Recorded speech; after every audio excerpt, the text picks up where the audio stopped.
भाई आवाज ना दिया तो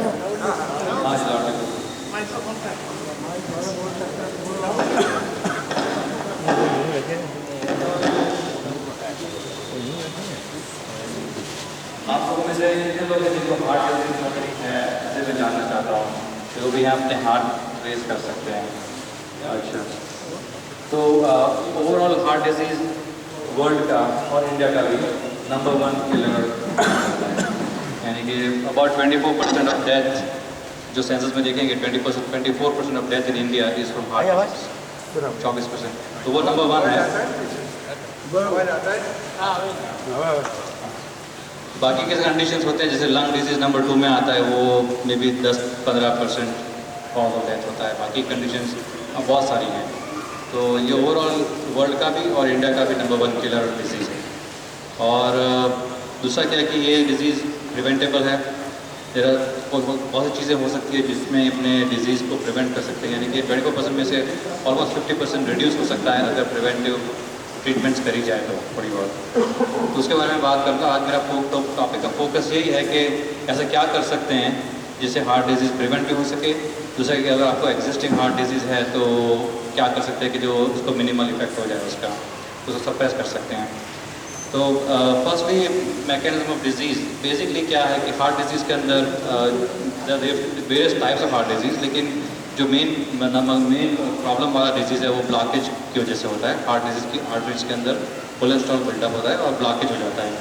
और जनरली एज एज होती है कोलेस्ट्रॉल का बिल्डअप ब्लड वेसल्स के अंदर शुरू होता है when you are in the 20s, यानी कि टीनेज ईयर्स और 20s में थोड़ा सा बिल्डअप तो शुरू हो ही जाता है, माइक्रोस्कोपिक लेवल पे होता है। धीरे धीरे करके एज यू गेट ओल्डर वो ब्लॉकेज बढ़ता जाता है, और जब आपकी उम्र हो जाती है जितनी स्पीड में बढ़ेगा ब्लॉकेज उतना अर्ली आपको हार्ट डिजीज़ हो सकता है।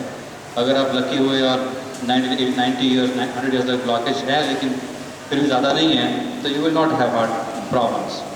लेकिन ब्लॉकेज सबको होता ही है अंदर, लेकिन मेरे भी 10% होता है, कभी कभी तो 20% होता है, किसी को 90% हो जाता है, तो it becomes a problem.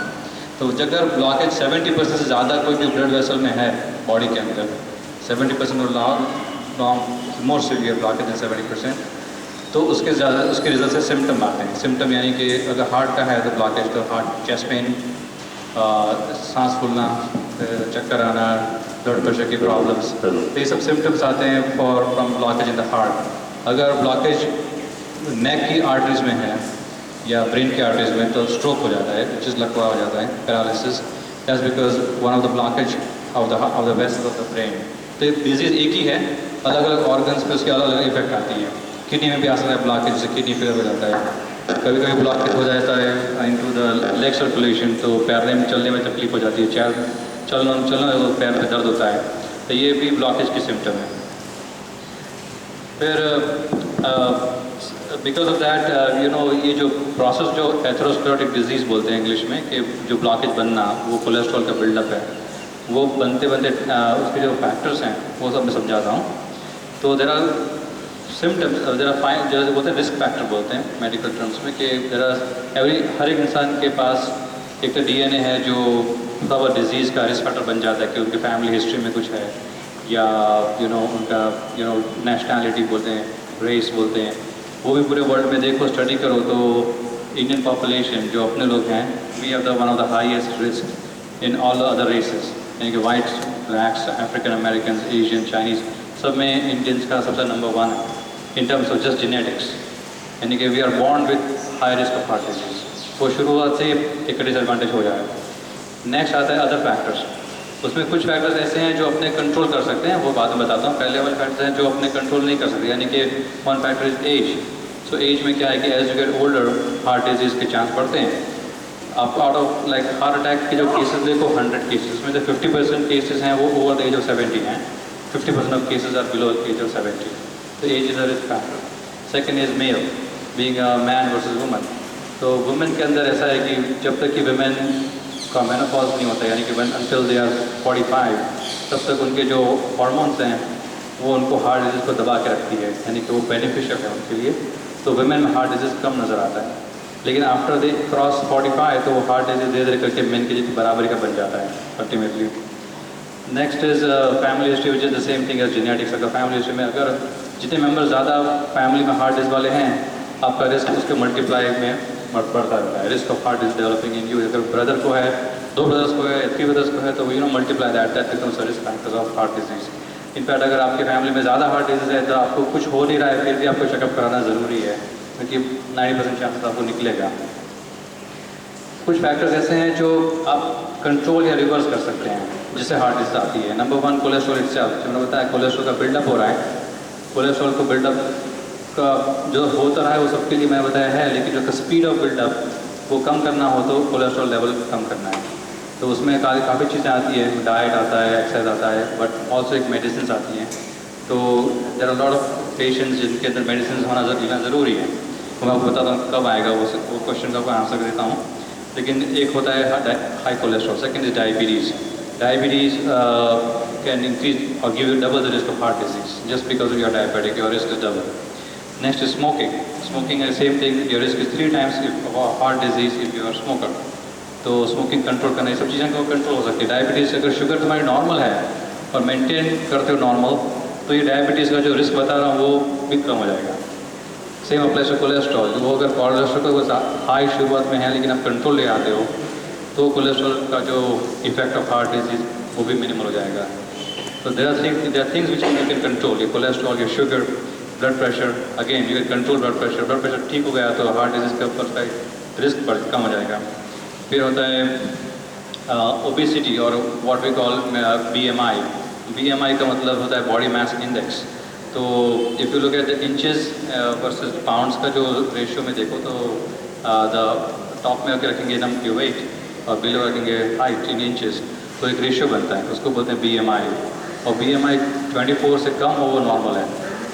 25 to 30 is borderline, like abnormal but borderline है। More than 30 is very bad. तो ये BMI यानी कि आपका हाइट वेट रेशियो, वो एक फैक्टर है हार्ट डिजीज़ के लिए। और एक रफ फैक्टर है आपका वेस्ट सर्कम्फ्रेंस। अगर वेस्ट सर्कम्फ्रेंस अगर बेड साइज अगर 35 से ज़्यादा है, that's a risk of heart disease. ये सब चीज़ें कंट्रोल में आ सकती है अगर चाहो तो, कोशिश करो तो। और दूसरा एक है कि और एक्सरसाइज लेवल। ये अभी तक इतना लोग बोलते नहीं थे, लेकिन आजकल जितना जैसे आगे बढ़ता रहता है उसमें ये सब चीज़ें अभी खास USA में लोगों ने बोलना शुरू कर दिया है कि your amount of exercise you do in a day also determines your heart disease risk, so and you can control it. So there are ways of increasing your calorie expense and lowering your heart disease. तो अब मैं जाता हूँ आपके ऊपर describe करता हूँ symptoms कि हार्ट डिजीज़ अगर है या वैस्कुलर डिजीज़ है तो क्या सिम्टम्स को आपको देखना है। तो एक तो है कि बहुत क्लासिक प्रेजेंटेशन हो गया कि किसी को चेस्ट पेन हो गया, which is what we call angina. Angina होता है, वो फील होता है जैसे टाइटनेस, स्क्वीजिंग, जैसे प्रेशर आ गया चेस्ट पे, जैसे कोई बोलता है कि हाथी चेस्ट पे आ गया, इतना टाइट बैंड लाइक प्रेशर आता है। That is called classic form of angina. यानी कि दिस इज़ लाइक कैसा हुआ है, यानी कि 95% चांस है कि आपको हार्ट का ही प्रॉब्लम है। लेकिन there are also the mother condition जिसके अंदर ऐसा ही पेन आएगा, तो इट्स बेटर तुम चेकआउट कर लो। लेकिन अगर हार्ट रिमूव हो गया, एक्सक्लूड हो गया, तो there are other factors which could give you that tight pain which would be like oesophageal spasm, यानी कि आपकी जो फूड पाइप है अगर उसके अंदर क्रैम्पिंग या एक मसल टाइट हो जाता है, उसका भी सेम टाइप ऑफ पेन आता है। Same way heart burn, acid reflux का पेन आ सकता है। या तो और एक कंडीशन है उसको बोलते हैं पल्मोनरी एम्बोलिज्म, जिसमें लंग्स के अंदर क्लॉट आ जाएगा, ब्लड क्लॉट, उससे you have the same pain, but most of the time statistically it will be cardiac. So that's called angina. But there are other kinds of symptoms which could be other और symptoms हैं जो heart disease के जो इस तरह के नहीं हैं और फिर भी आपको हार्ट अटैक हो सकता है। एक है कि सांस फूलना, यानी कि अचानक सांस फूल जाता है विद नो रीज़न, आपने कुछ किया नहीं है फिर भी सांस फूल गया, यानी कि that is could be heart. दूसरा होता क्या कि हार्ट बर्न, यानी कि लोगों लगता है इंडाइजेशन हो गया, लेकिन it could be even heart disease, heart attack. दूसरा होता है शोल्डर पेन और बैक पेन, यानी अपर बैक नेक के पीछे और शोल्डर्स, जनरली लेफ्ट शोल्डर पर, राइट में भी हो सकता है, वो भी एक chest pain is form of heart disease का पेन हो सकता है। दूसरा है कि हाथ के अंदर पेन होना है, लेफ्ट आर्म में अगर पेन है तो it is possible heart disease. ये सब हार्ट के सिम्टम्स हो गए। दूसरा एक कंडीशन होता है कंजेस्टिव हार्ट फेलियर, यानी कि हार्ट फेलियर कंडीशन में क्या है कि हार्ट का पंपिंग लो हो गया, ये नॉर्मल हार्ट है 5 लीटर ब्लड पंप करता है मिनट में। अगर आपका पंपिंग कम हो गया, जैसे 2-3 लीटर हो गया पंप पर मिनट, तो यानी कंजेस्टिव हार्ट फेलियर के सिम्टम्स आएंगे, जैसे कि सांस फूलना और लेग्स में स्वेलिंग, पैरों में सूजन आए, वो सिम्टम हो सकते हैं। तो ये भी हार्ट के सिम्टम्स हैं। दूसरा हार्ट रेस करना, फिर हार्ट बीट्स बढ़ जाना या इरेगुलर हार्ट बीट्स, ये सब कभी अगर सिम्टम्स किसी को हो रहे हैं तो obviously they need to have heart checkup. आगे बताऊँ स्ट्रोक के बारे में तो बता देता हूँ कि अगर किसी को स्ट्रोक का क्लासिकल आपको मालूम है कि अगर लगभग आ जाना यानी कि स्ट्रोक, लेकिन कभी कभी डबल विजन या तो black spot in the vision, आपके अंदर जो फील्ड ऑफ विजन रहेगा तो ब्लैक स्पॉट्स आ गए, ये भी इनिशियल स्ट्रोक के सिम्टम्स हैं। डिजीनेस या तो एक साइड का फेस है वो थोड़ा सा नीचे उतर गया सेकंड फेस से, या निगलने में तकलीफ हो गई, बोलने में तकलीफ हो गई, मेमोरी में अचानक तकलीफ आ गई, ये सब स्ट्रोक की सिम्टम्स है। और स्ट्रोक में मतलब ये कि ब्लॉकेज अगर आर्टरीज नेक के आर्टरीज में है, वो ब्लॉकेज बढ़ के अल्टीमेटली स्ट्रोक बन जाता है। तो अब आपको how do you control your risk of the heart disease. तो एक पता है कि जो बोलते हैं rule of thumb, anybody over the age of 25 should have your cholesterol checked. यानी 25 साल की उम्र से ज़्यादा आपको कोलेस्ट्रॉल लेवल आपको कराना ही है, और वो हर साल कराना है, क्योंकि वो आगे जाकर बढ़ सकता है। तो आपका जो कोलेस्ट्रॉल नंबर, मैं जनरल पॉपुलेशन के लिए बोल रहा हूँ, ऐसा नहीं कि आपको हार्ट डिजीज होता भी, everybody should know your numbers. यानी कि जैसे कि आप आपका जैसे कि आपका होम घर का एड्रेस जानते हैं या अपना फ़ोन नंबर जानते हैं, इस तरह से हर एक इंसान को अपना नंबर्स पता होने चाहिए। नंबर्स का मतलब हुआ ब्लड प्रेशर, योर शुगर का मतलब not random sugar but fasting sugar. तो यहाँ इंडिया में उसको बोलते हैं FPS, PPBS, जो लोग डायबिटीज़ हैं उनको पता होगा। तो FPS यानी कि फास्टिंग ब्लड शुगर, वो एक नंबर होता है। अगर वो 100 से कम है तो नॉर्मल है, बिलो हायर देन 100 है तो डायबिटीज़ है।